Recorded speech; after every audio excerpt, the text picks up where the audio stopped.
Hello guys, आप सबका स्वागत है मेरे चैनल पे। तो आज हम बात करने वाले हैं कि क्या हुआ था तब की प्यार की के एपिसोड नंबर 567 में। तो इस एपिसोड की स्टार्टिंग में ऐसा होता है कि कबीर बिहान के पास आके कहता है कि अरे तुम खुश तो बहुत होगे ना, आखिर तुम सिर्फ एक पड़ाव दूर हो अपने 4 करोड़ और अपनी जीत से। आखिर तुम ये डेयर राउंड जो जीत गए हो तो तुम खुश होगे बहुत, है ना बिहान।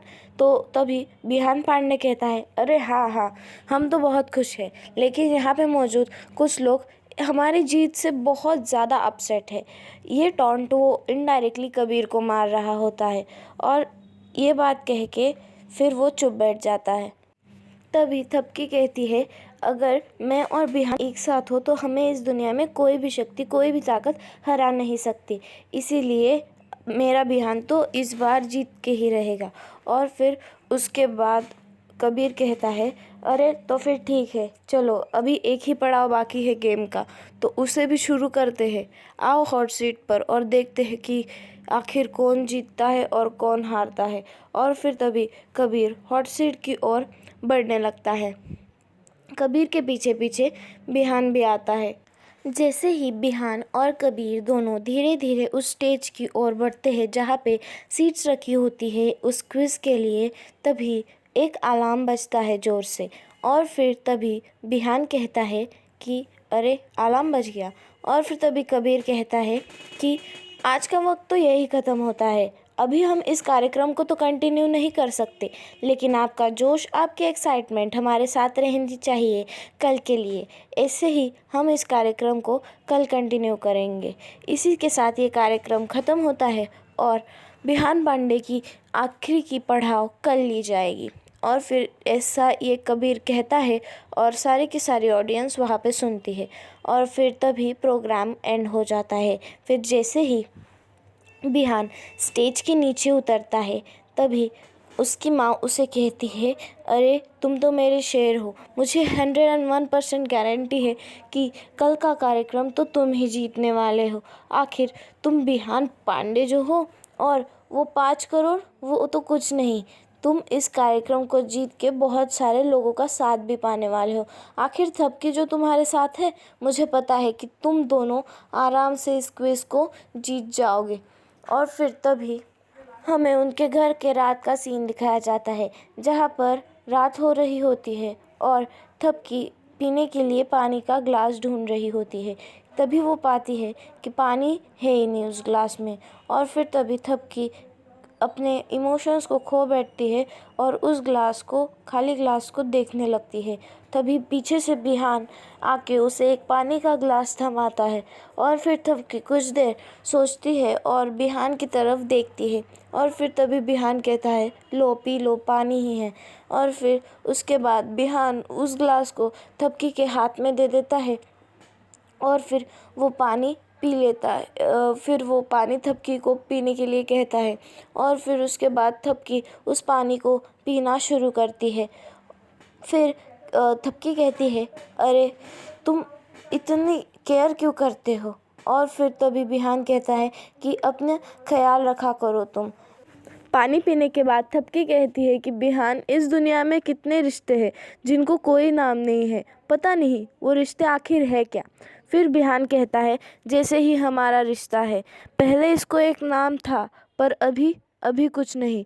अब हम दोनों एक रिश्ते में तो नहीं है पर एक दूसरे के आमने सामने हैं, बल्कि साथ भी नहीं है।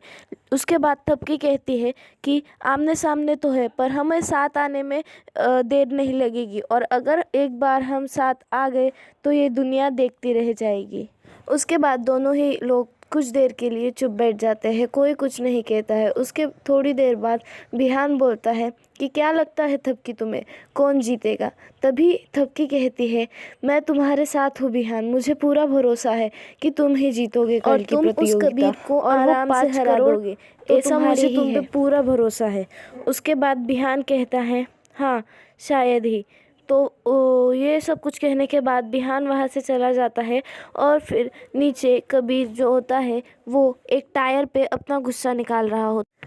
कबीर एक बड़े से टायर को बार बार उठा उठा के पटक रहा होता है और ये करते हुए उसे वो सारी चीज़ें याद आती है, वो सारा खेल याद आता है, वो सारी प्रतियोगिताएं याद आती है जिसमें आज बिहान जीता हुआ होता है और वो कबीर से आगे जा रहा होता है और वो हार रहा होता है। वो चुनौती हारने वाला होता है, इसीलिए वो बहुत ज़्यादा शर्मिंदा होता है अपने आप पर। इसीलिए वो अपनी सारी गुस्सा जो होता है वो उस टायर पे निकाल रहा होता है।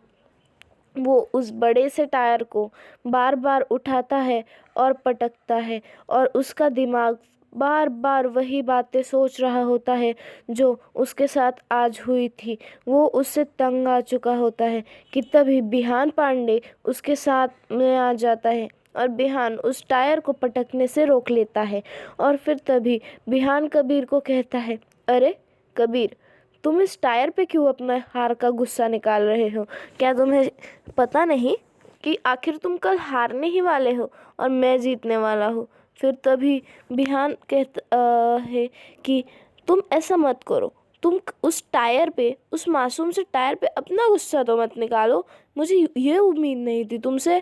उसके बाद कबीर कहता है, ये तो कल ही डिसाइड होगा कि कौन हारने वाला है और कौन जीतने वाला है।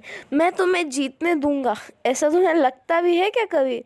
और उसके बाद बिहान कहता है कि अरे तुम कुछ भी कर लो, पर मैं तो इस प्रतियोगिता को जीत के ही रहूँगा।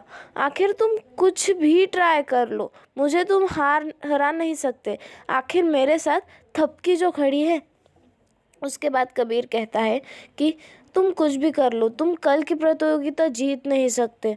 और ये जो तुम्हारा ओवर कॉन्फिडेंस है ना, ये कोई काम का नहीं है बिहान। ये सब कुछ कबीर कह रहा होता है। और फिर तभी बिहान कहता है, जैसे अर्जुन की जो आँखें थी वो सिर्फ उस फिश के आँख को मारने के लिए ही थी, उसका ध्यान पूरा उसी की ओर था, वैसे ही मेरा भी पूरा ध्यान सिर्फ और सिर्फ कल की प्रतियोगिता जीतने पर है। और तुम कुछ भी कर लो, इस अर्जुन को उस आँख को मारने से रोक नहीं सकते।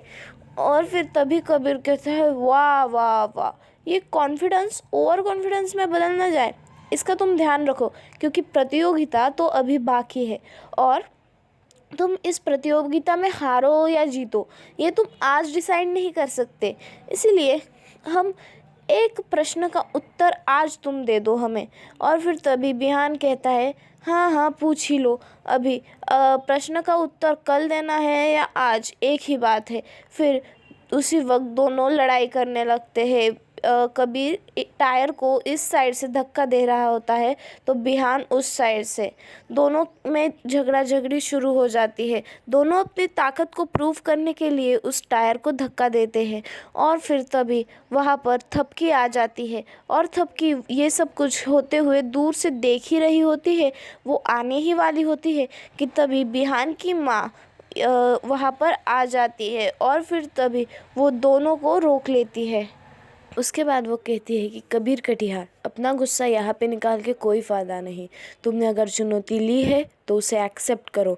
जैसे तुमने उसे एक्सेप्ट की थी वैसे ही तुम्हें उस चुनौती से लड़ना पड़ेगा, वरना ऐसा इस यहाँ घर में गुस्सा निकाल के कोई फ़ायदा नहीं। तुम्हारा गुस्सा कल दिखाना उस स्टेज पे, उस शो में और उस चुनौती में। और उसके बाद वो बिहान पांडे को कहती है कि बिहान पांडे, जीत से पहले जीत की खुशी मनाना एक बेवकूफ़ी होती है, इसीलिए तुम पहले जीत के दिखाओ, उसके बाद जितनी खुशी मनानी है मनाओ ना, तुम्हें कौन रोक रहा है।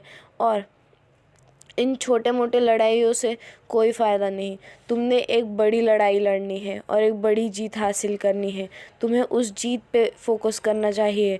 इस छोटी मोटी लड़ाइयों में अपना वक्त और अपनी एनर्जी वेस्ट नहीं करनी चाहिए। ऐसा कहने के बाद माँ बिहान को वहाँ से खींच के लेके जाती है। उसके बाद वहाँ पर थपकी तभी भी खड़ी होती है और फिर वो थपकी वहाँ पर देख रही होती है कबीर को। तभी थपकी कहती है अपने आप से, अगर मैं बिहान के साथ हूँ तो बिहान किसी भी हालत में हार नहीं सकता। उसके बाद कबीर उस की बात से कहता है कि जीत तो मुझे भी चाहिए और वो जीत है बिहान की हार। और इस जीत के लिए मैं कुछ भी करने के लिए तैयार हूँ। और फिर उसके बाद हमें दूसरी ओर यानी कि घर के अंदर शंकर दिखाई जाती है। तभी शंकर कहती है कि थपकी ने तो कुछ भी नहीं किया है, जो जीत मिली है वो विहान को मिली है, क्योंकि विहान ने अपने जान पे खेल के ये चुनौती एक्सेप्ट की है और वो इस बात के लिए लड़ रहा है। और फिर तभी उसके बाजू में खड़ी हुई औरत उस बात से बहुत ज़्यादा हैरान हो जाती है, क्योंकि उसे पता होता है कि ये सब कुछ सिर्फ थपकी की वजह से हुआ है। ये जीत सिर्फ थपकी की वजह से विहान को मिली है। अगर वो उसे नंबर नहीं बताता तो वो ताला तो खोल ही नहीं पाते ना, ऐसा वो शंकर को कहती है। लेकिन शंकर मानने के लिए तैयार ही नहीं होती है। तभी उसी वक्त वहाँ पर विहान और उसकी माँ आ जाते हैं और फिर उसके बाद शंकर कहती है कि विहान जी, आपको क्या लगता है कि ये जीत आपको आप ही की वजह से मिली है, उस थपकी की वजह से नहीं। उस थपकी ने तो कुछ भी नहीं किया है, ये सब कुछ आपको आप ही की बदौलत से हुआ है। आप ही का दिमाग इतना शातिर है, आपने अपनी जान के ऊपर खेल के उस सीट पे आप बैठे हैं, आप अपनी जान के ऊपर खेल के ये प्रतियोगिता कर रहे हैं। और उस तबके ने तो सिर्फ आपको कुछ नंबर्स बताए हैं और कुछ नहीं किया है। और फिर तभी विहान उसे ज़ोर से चिल्ला के कहता है कि अगर मैं इस प्रतियोगिता को जीतूंगा तो सिर्फ़ और सिर्फ थपकी की वजह से। आज मैं जो जीता हूँ वो भी सिर्फ़ और सिर्फ मैं थपकी की वजह से जीता हूँ। इसलिए खबरदार, अगर तुमने थपकी को आगे से ऐसा कुछ भी और कुछ भी कहा तो अपना विचार कर लेना तुम ही। उसके बाद वहाँ से जाने के बाद विहान की माँ शंकर की ओर बढ़ती है और फिर शंकर को कहती है कि शंकर, तुम इस घर में क्या पता कैसे टिकी हो। अगर मेरा बस चलता तो मैं तुम्हें इस घर से कब का निकाल देती। तुम इस घर में सिर्फ़ और सिर्फ थपकी की वजह से रह रही हो, इसलिए तुम्हें उस थपकी का शुक्रिया अदा करना चाहिए, बल्कि तुम उसी के नाक में दम कर रही हो। तुम इस घर में रहने के लायक भी नहीं हो। विहान तुम्हें बर्दाश्त कर रहा है, यही तुम्हारे लिए बहुत बड़ी बात है। इसीलिए तुम चुपचाप इस घर में रहो और ज़्यादा बातों में चिड़ू-बुड़ू ना करो। ये सब कुछ कहने के बाद विहान की माँ वहाँ से चली जाती है और फिर तभी शंकर के पास वो उससे कहती है कि देखा, इसीलिए मैं थपकी को मारना चाहती थी और नाक में दम कर रखा है उस थपकी ने मेरे, क्या पता कहाँ से आई है वो। तभी वो औरत कहती है कि तुम उस थपकी को मारोगी और वो भी कल ही। पर शंकर उस वक्त हैरान होते हैं और फिर हैरानी की हालत में उसे पूछती है, पर कैसे? तभी वो औरत एक फ़ोन उठाती है और किसी को कॉल लगाती है और जैसे ही वो हेलो बोलती है वैसे ही वो मुस्कुराने लगती है। और फिर हमें दूसरा दिन दिखाया जाता है। तो दूसरे दिन की सुबह उस कंपटीशन के लिए सारे लोग वहाँ पर मौजूद होते हैं। वहाँ पे कबीर और विहान हॉट सीट पे बैठे हुए होते हैं और फिर तभी कबीर बोलता है कि विहान पांडे, तुम अभी जीत गए हो, लेकिन तुम्हारा जो आखिरी पड़ाव है वो बहुत ज़्यादा खतरनाक होने वाला है। तो ये तुम्हारे हाथों में है कि तुम्हें ये खेल कंटिन्यू करना है या फिर नहीं। ऐसा कबीर उस विहान को कहता है, क्योंकि मुझे नहीं लगता कि तुम ये अभी का पढ़ाव कर पाओगी और तुम्हें इतनी हिम्मत है। क्या बोला था तुमने? आँखें, मछली की आँखें ना? हाँ, अभी अर्जुन बन के दिखाओ, क्योंकि ये पढ़ाव तो तुमसे होने वाला है नहीं। फिर तभी शंकर कहती है कि आज तो मैं ही जाऊंगी अपने विहान जी की सहायता के लिए, क्योंकि उनको मुझ पे पूरा भरोसा है और पता है विहान जी मुझे आज ले भी लेंगे अपनी सहायता के लिए। तभी विहान की माँ कहती है, अरे पहले पढ़ाओ क्या है वो तो सुन लो, उसके बाद देखना कि तुम्हें जाना है या नहीं। उसके बाद हॉट सीट पे बैठा हुआ कबीर कहता है, अरे इस पढ़ाओ में भी आपको एक सहायक की ज़रूरत लगेगी, तो जो आपको सहायता करने वाला है उसे आप पहले ही चुन के रखिए। उसके बाद वो पढ़ाओ समझाने की कोशिश करता है और फिर वो धीरे धीरे उस पढ़ाओ की ओर पर बढ़ता है। कबीर कहता है विहान को कि ये तुम्हारी आखिरी बार है, आखिरी चांस है। अगर तुम्हें अभी इस गेम से निकलना है तो तुम निकल सकते हो, तुम जितने भी पैसे जीते हो तुम्हें मिल जाएंगे, पर तुम इस पड़ाव को पार कर पाओगे या नहीं ये मुझे पता नहीं, इसीलिए तुम देख लो अपना। तो फिर उसके बाद बिहान कहता है कि खेलते वो नहीं है जो हारने से डरते हैं।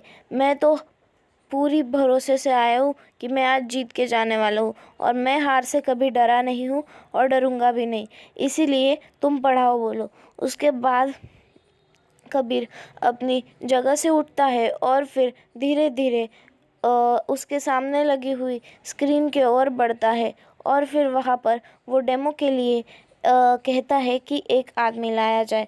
उसके बाद वहाँ पर मौजूद एक आदमी उस बोर्ड के पास जाकर खड़ा हो जाता है अपनी पीठ दिखाकर। के बाद कबीर अपना पढ़ाव एक्सप्लेन करना शुरू करता है। वो कहता है कि ये जो आदमी खड़ा है उसके सिर के ऊपर और दोनों हाथों के ऊपर कुछ छेद बने हुए हैं। उन छेदों में से कुछ सेब बाहर आएंगे और अंदर जाएंगे। सिर्फ बिहान को उस छेद की तरफ निशाने लगाने हैं, ये यहाँ पर रखे हुए खंजर की मदद से। ये पढ़ाव सुनकर सब लोग हैरान हो जाते हैं, क्योंकि जो भी सहायक बिहान की मदद करने के लिए जाएगा और अगर बिहान का ज़रा सा भी निशाना चूका तो फिर वो सहायक बचने के लायक नहीं रहेगा। एक तो उसके हाथ कटेंगे या फिर वो मर जाएगा। इसीलिए ये चुनौती सुनकर वहाँ पर मौजूद सब लोग बहुत ज़्यादा हैरान होते हैं, और शंकर तो सबसे ज़्यादा। उसके बाद बिहान की माँ कहती है शंकर को, अरे शंकर, अब नहीं जाना चाहती क्या तुम अपने बिहान की मदद के लिए? जाओ जाओ जाओ ना। उसके बाद शंकर कहती है कि मुझे तो बिहान जी के साथ जीना है, उनका ख्याल रखना है, तो मैं अगर मर जाऊंगी तो उनका ख्याल कौन रखेगा? उसके बाद बिहान की माँ कहती है बस चुप करो, 4 दिन पहले तो आए हो और उनका ख्याल रखना है, हम इतने सालों से रख रहे हो उसका ख्याल, वो गया पानी में। और उसके बाद वो माँ शंकर को चुप करवा देती है। उसके बाद शंकर कहती है मुझे तो अपने बिहान के साथ जीना है, और ये औरत तो मुझे मारने पे तुली है। ये सब कुछ उसकी माँ सुन लेती है और उसकी माँ उसे डांटने को लग जाती है। दूसरी तरफ बिहान बहुत ज़्यादा चिंता में होता है कि आखिर आज मेरे सहायता के लिए आएगा तो आएगा कौन। और ये जो शंकर और माँ की लड़ाई चल रही होती है वो अलग। तभी बिहान का भाई जाने के लिए उठने लगता है और फिर वो कहता है कि मैं जाऊंगा, लेकिन तभी उसे श्रद्धा रोक लेती है और फिर उसे वो जाने नहीं देती है। उसके बाद जो अदिति होती है वो भी उसे जाने नहीं देती और श्रद्धा कुछ अनाप शनाप बकने लगती है, और इसीलिए वो बिहान का भाई वहाँ से नहीं उठ पाता है। उसके बाद जो बिहान के पापा होते हैं वो कहते हैं कि मैं जाता हूँ बिहान की मदद करने के लिए, उसका सहायक बन के। उसके बाद बिहान की जो माँ होती है वो कहती है आप क्यों जाएंगे भला, मैं जाती हूँ, मैं बिहान की माँ हूँ, आखिर उसके पीठ के पीछे मैं ही खड़ी रहूँगी। तभी उस माँ को थपकी रोक लेती है और कहती है कि नहीं, आप नहीं जा सकते माँ, मैं जाऊंगी बिहान की मदद करने के लिए। आखिर मैंने उसका साथ देने का ज़िंदगी भर वादा जो किया है। उसके बाद बिहान की माँ कहती है अरे नहीं नहीं थपकी, हम तुम्हें जाने नहीं देंगे। उसके बाद थपकी कहती है कि नहीं, मुझे बिहान का साथ देना ही होगा, मुझे अपना किया हुआ वादा निभाना ही होगा, मुझे जाने दो माँ प्लीज़। ये सब कुछ देख के शंकर बहुत खुश होती है, क्योंकि थपकी मरने वाली होती है इसीलिए। उसके बाद बिहान की माँ कहती है कि अरे थपकी, अगर तुम्हें कुछ हो गया तो? और फिर तभी थपकी कहती है कि माँ, अगर मैं बिहान से हाथ से मरूंगी भी तो वो मुझे ज़िंदगी से ज़्यादा प्रिय होगा, इसीलिए मुझे माँ प्लीज़ जाने दो प्लीज़। उसके बाद अदिति वहाँ पर आकर थपकी को रोक लेती है और कहती है थपकी, चाहे तुम कुछ भी कर लो, हम तुम्हें जाने नहीं देंगे। उसके बाद कहती है कि फिर अब कौन जाएगा? अदिति तुम जाओगी? जैसे ही वो ये शब्द अपने मुंह से निकालती है वैसे ही श्रद्धा सोच में पड़ जाती है। श्रद्धा के दिमाग में बस एक ही चीज़ चलती है कि अगर उस बोर्ड के पास अदिति खड़ी हो और उस बोर्ड में से सेब निकल रहे हो और फिर चाकू खंजर मेरे हाथ में हो। अदिति मेरे से प्रे कर रही हो कि प्लीज़ श्रद्धा मुझे जाने दो, पर मैं उसे खंजर मारने ही वाली होती हूँ। ऐसा उस श्रद्धा के मन में चल रहा होता है, उसके सपने में चल रहा होता है। वो अदिति को अपने सामने गिड़गिड़ाते हुए पाती है और अपने खंजर को अदिति पे निशाना लगाते हुए पाती है। उस सपने में अदिति ज़ोर से चिल्लाती है कि श्रद्धा प्लीज़ मुझे जाने दो, श्रद्धा प्लीज़। और फिर तभी श्रद्धा कहती है कि नहीं अदिति, चाहे तुम कुछ भी कर लो, आज तुम मेरे हाथों से बच नहीं सकती। तुम्हें मरना ही होगा, तुम्हें मरना ही होगा मेरे हाथों से। वो ये सब कुछ सपने में देख रही होती है, इसका उसे भान नहीं होता है। और थोड़ी देर बाद वो अपने सपने से बाहर आती है और उसे जैसे ही ये पता चलता है कि ये सब कुछ सपना था, वैसे ही वो कहती है कि काश काश ये सब कुछ सच होता। काश अदिति उस बोर्ड पे होती और मेरे हाथ में वो खंजर होता। फिर तभी बिहान का भाई उसकी तरफ देख के कहता है एक्सक्यूज़ मी। उसके बाद वो श्रद्धा चुप बैठ जाती है। और फिर तभी वहाँ पे खड़ा हुआ कबीर कहता है अगर कोई सहायक बिहान की मदद को नहीं आना चाहता तो बिहान को इस गेम से बेदखल कर दिया जाएगा और वो हार जाएगा। इसीलिए जिसको भी आना है कृपया करके जल्दी आए। तभी थपकी जोर से कहती है कि मैं आने वाली हूँ बिहान की सहायता के लिए। तभी सभी के सभी लोग थपकी की ओर देखने लगते हैं। यहाँ तक कबीर और बिहान भी उसकी तरफ देखने लगते हैं। फिर धीरे धीरे कबीर कहता है कि सोच लो, इसमें अपनी जान भी जा सकती है और तुम ये अपने खुद के रिस्क पे कर रहे हो। इसमें किसी का कोई हाथ नहीं रहेगा, ठीक है ना, समझ लिया ना। उसके बाद थपकी कहती है मुझे सब कुछ पता है, मैं बिहान की सहायता करने आने वाली हूँ, इसीलिए मुझे आने दो। उसके बाद थपकी धीरे धीरे उस बोर्ड की तरफ बढ़ने लगती है। फिर तभी कबीर सोच में पड़ जाता है और फिर कबीर थपकी को साइड में लेके समझाने की कोशिश करता है। तभी थपकी कबीर को कहती है कि कबीर, तुम बिहान को हराने की कोशिश कर रहे हो और मैं बिहान को जिताने की, तो तुम्हारे रास्ते में ना मैं आऊँगी ना तुम मेरे रास्ते में आओ। हम जो दोनों कर रहे हैं वो एक दूसरे को करने दो। मैं तुम्हारे रास्ते में नहीं आ रही तो तुम क्यों मुझे बिन काम का रोक टोक रहे हो। उसके बाद थपकी वहाँ से जाती है और फिर तभी बिहान उसे रोक लेता है और कहता है कि थपकी, पर मैं तुम्हें ऐसा नहीं कर दूंगा, तुम्हारी जान भी इसमें जा सकती है और मैं तुम्हारी जान को हानि नहीं पहुंचा सकता। उसके बाद थपकी कहती है कि कल मैंने तुम्हारे विश्वास पे भरोसा किया था, आज तुम मेरे भरोसे पे विश्वास कर लो प्लीज़। कल तुम्हारी जान मेरे हाथों में थी, आज मैं तुम्हें अपनी जान नहीं दे सकती क्या। ये कह के फिर थपकी बिहान की सामने जो बोर्ड लगा होता है वहाँ पे जाके खड़ी हो जाती है। उसके बाद थपकी अपने दोनों हाथ उस होल के नीचे रखती है और अपना सिर उस बड़े वाले होल के नीचे रखती है। उसके बाद कबीर बिहान को कहता है देखो, अभी थपकी ने तो अपनी ज़िंदगी तुम्हारे हाथों में दे दी है, पर ये अभी तुम पे है कि तुम आखिर थपकी को मारना चाहते हो या फिर उस 5 करोड़ को छोड़ना चाहते हो। तुम्हारे लिए थपकी ज़्यादा इम्पोर्टेंट है या फिर वो पैसे, तुम ही देख लो। अब ये सब कुछ सुन के वहाँ पर मौजूद शंकर बहुत ज़्यादा खुश होती है और बाकी के लोग बहुत ज़्यादा दुखी। और फिर उसके बाद कबीर कहता है कि थपकी ने तो अपना फ़ैसला बता दिया, वो तुम्हारे लिए जान भी कुर्बान करने के लिए तैयार है, पर क्या क्या तुम अपनी ही जान की अपने ही हाथों से जान लेना चाहोगे। क्या हुआ बिहान, बोलो कुछ। ये तुम्हारे ऊपर है कि तुम्हें अभी इस गेम से निकलना है या फिर थपकी की जान लेनी है, क्योंकि इसमें बचने के तो 99 पॉइंट चांसेस है ही नहीं, क्योंकि तुम्हारा निशाना इतना अच्छा हो ही नहीं सकता, ऐसा कबीर कहता है। उसके बाद बिहान बहुत ज़्यादा सोच में पड़ जाता है। वो थपकी की ओर देखता है और वो उसकी ओर देखकर सोचने लगता है। उसे उस वक्त कुछ नहीं समझता, इसीलिए वो 2 मिनट के लिए अपनी आँखों को बंद कर लेता है, अपनी मुट्ठियों को फोल्ड कर लेता है। वो कुछ सोच रहा होता है, यानी कि वो यही सोच रहा होता है कि आखिर मैं अब इस प्रतियोगिता को कंटिन्यू करूं या फिर छोड़ दूं।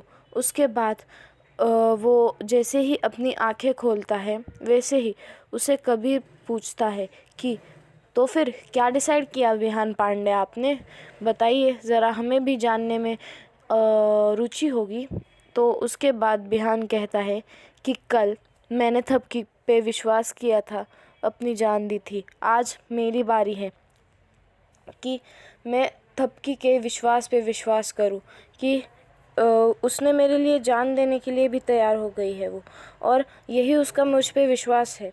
अगर मैं इस विश्वास को कायम नहीं रख सकता तो मैं क्या कर सकता हूँ, मतलब ये बात वो कबीर से कहता है। और उसके बाद वो कहता है कि थपकी का मुझ पे विश्वास है और मुझे इसी को राइट प्रूव करना है कि उसका विश्वास बिल्कुल सही है। उसके बाद बिहान खंजर उठाता है और फिर तभी सब लोग बहुत ज़्यादा हैरान होते हैं, क्योंकि वहाँ का माहौल बहुत ज़्यादा टेंशन वाला होता है कि आखिर अभी क्या होगा। क्या बिहान थपकी के ऊपर लगे हुए सेबों को मार पाएगा या फिर उसका निशाना चूकेगा और वो थपकी को लग जाएगा। इसी बात का टेंशन वहाँ पे मौजूद सारे ही लोगों को हो रहा होता है और थपकी भी इसी टेंशन में होती है। उसके बाद हमें वहाँ पे मौजूद सारे लोगों के चेहरे धीरे धीरे होके दिखाए जाते हैं और दिखाया जाता है कि वहाँ का माहौल कैसा है, सब लोग कितने ज़्यादा टेंशन में हैं कि अभी क्या होने वाला है। और इसी के साथ इस एपिसोड की एंडिंग होती है। तो हम मिलेंगे नेक्स्ट एपिसोड में, तब तक के लिए बने रहिए, बाय बाय। और शुक्रिया मेरी वीडियो देखने के लिए। अगर आपको ये वीडियो पसंद आई हो तो लाइक करें, चैनल को सब्सक्राइब करें और बेल को प्रेस करें। इससे मेरी हर नई वीडियो की नोटिफिकेशन आप तक पहुंच जाएगी। Bye bye.